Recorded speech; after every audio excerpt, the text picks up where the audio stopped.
Why South Sudan? An Every Village podcast where we answer questions about the world's youngest nation. The question of the day is, how do water, radio, and discipleship work together? Hello, everyone. My name is Tiana Johnston, and I am the host of this podcast called Why South Sudan. I have Andrew Brown, the executive director of Every Village, here with me today. It's great to be with you, Tiana. Welcome back. So, just as we got to jump into last time about just the history of Every Village, and we did get to talk about, what we do, which is water, radio, and discipleship. But today, I thought it'd be really good for us to elaborate more on how do they actually work together. So I'd love to hear your thoughts. Yeah, it's a great question and one I love talking about. And, I want to just ask you as the listener just to picture a circle in your mind, and we're going to go around the circle today. And right at the very center of that circle is the church. It's the local church. And that's really the quick answer of how do water, radio, and discipleship work together. It's through the church. Every Village doesn't exist to extend our name or our reach. It's to equip, to engage, to support the church in South Sudan so that they can continue to advance the gospel and build South Sudan as a nation for Christ. And we don't really care if our name is known or remembered or anything. And so that's the starting place. But I'll start kind of I'll start at maybe 8 o'clock on the clock wheel in your brain there, where water starts with supporting the church.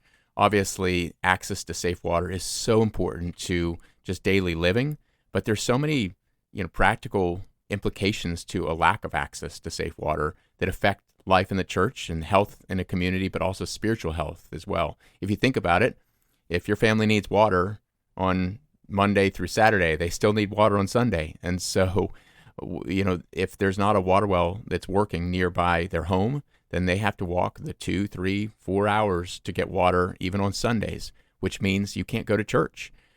So there's just a really practical impact on church attendance with a lack of access to safe water. But then there's obviously health issues, and you can't go to church when you're sick and you got diarrhea because of waterborne diseases or other things.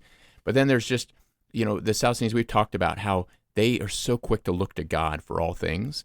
And so they see access to safe water, a water well near their home or near their church, as a direct provision from God. And they give him glory and praise and thanksgiving. And so it's not hard to connect water and the church, water and the word in South Sudan. And it's such a really practical and easy way, and yet such a critical and life-giving way to provide access to safe water for the church. And so that's the role, really, to help support the church and provide the basic necessities they need to flourish as a church community. And then you continue along the wheel from, I'll say, 8 o'clock all the way up to noon, and you have radio. And radio's job is to engage the church in South Sudan, helping the church grow.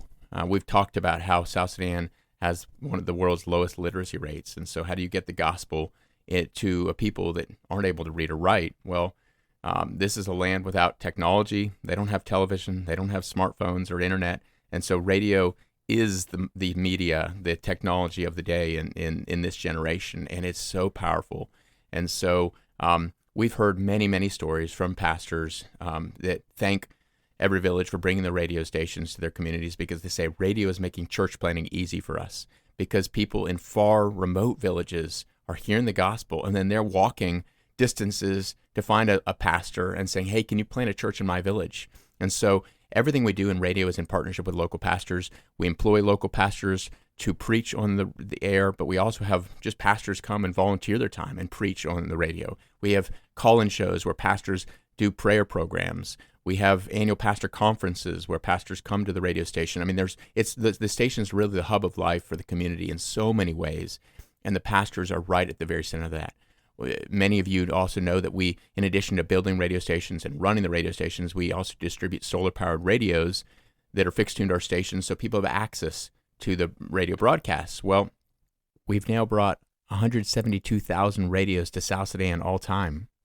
And the way we distribute those is through the pastors. It's all through the church. So the pastors are the ones that get the phone call and say, hey, we're bringing another 5,000 radios.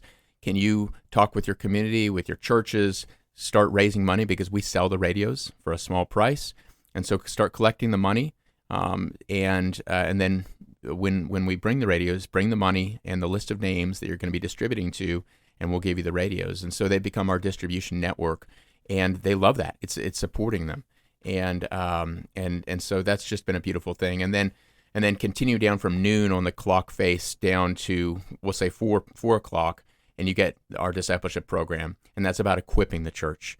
Our desire is not just to see churches planted and growing in South Sudan, but for them to be healthy and deep in their core, in their understanding of theology and the pursuit of the Lord, working through cultural issues and all of that. Well, that takes time, and that's what discipleship is all about.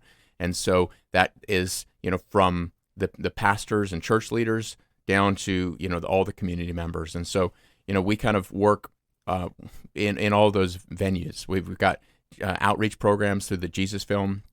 That's just been an incredible partnership as well, where we're extending the gospel that's being spoken through word on the radio is now being shown, to the eyes through the Jesus Film, and people are seeing the story of Christ for the very first time, and it's having such a huge impact. That's all in partnership with the pastors. Pastors are the ones that are calling us up and offering to host a showing in their community, and so we're equipping pastors with evangelistic resources to follow up with their communities.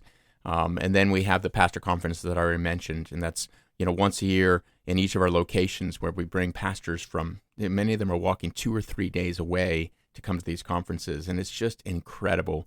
In October, when I was just in South Sudan, we had almost 900 unique churches that were represented at our pastor conferences, and I just love that, all the different ways that we're able to support the church. And then we go deeper with them as well. These conferences help them provide a vision for unity and for reaching their nation broadly. But then we also are able to go deeply through Bible Institutes, where we train pastors through a 3-year theological curriculum in partnership with World Hope Ministries International. And so, in all these ways. And then we just launched this week a new partnership with Awana Ministries, which is focused on reaching the next generation and going to be helping churches start weekly Bible clubs for kids in their communities. And so, all these different layers are ways to help equip the church and lead to a healthy church. And so as we support the church through water, engage the church through radio, equip the church through discipleship, we're going around that circle, that wheel. Well, let's continue it around, because what we found is then the church comes back and supports the radio and the water and the discipleship ministries themselves. I've already mentioned how they're at the core of it all, but then even financially and through leadership, the local community is the ones leading the work. And that's our vision, local sustainability that is led by the church. And so, we ask communities to pay for the water services, the well maintenance program. We ask for churches to contribute to buy the radios. We ask for churches to give donations to the radio stations. In all these areas, we're involving and including the South Sudanese church in the work. It gives them dignity. It gives them ownership. It's so important to any long-term vision. And so it's just been a beautiful thing to see how water, radio, discipleship work together through the local church in South Sudan. I love that. Honestly, it just so encourages me, and actually what our old executive director would say, it just fires me up. That's right. It really does. I just remember, when I lived there, when me and my teammate Christina would, walk into the bush, and we would bring water, our water containers with us, our Nalgene's, and when we would go and then be able to walk back, and like if we got thirsty, we could just stop at a well, and it was easy to get clean, safe water.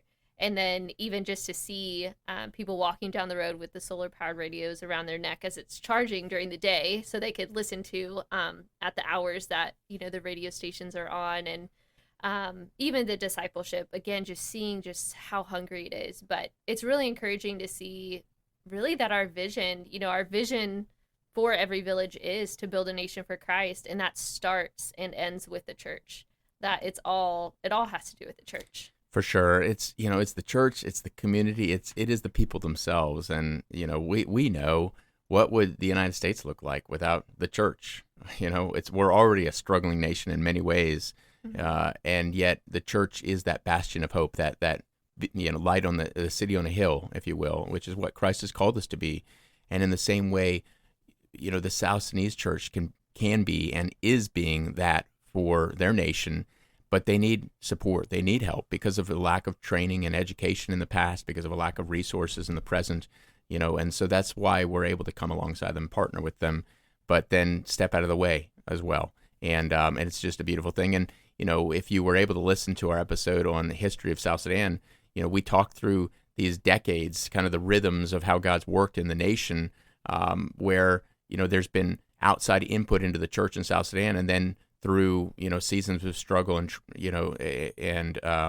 and persecution or trial, the local church is the one that stepped in the gap and continued to grow in those seasons. And that's what we're working for as well, is to help raise up the church in South Sudan to be able to take this work forward into the future and in the generations to come. Amen. Amen. That really is just so encouraging to hear. And thank you for, I think, articulating it so well. I think even just getting the clock image, I have it in my head right now. So that's a good little model for us to carry. Since we just learned about how water, radio, and discipleship really work together, I think it'd be great for us to deep dive into why water, why radio, why discipleship over the next few episodes. So we welcome you back next time as we answer the question, why water? All right, take care.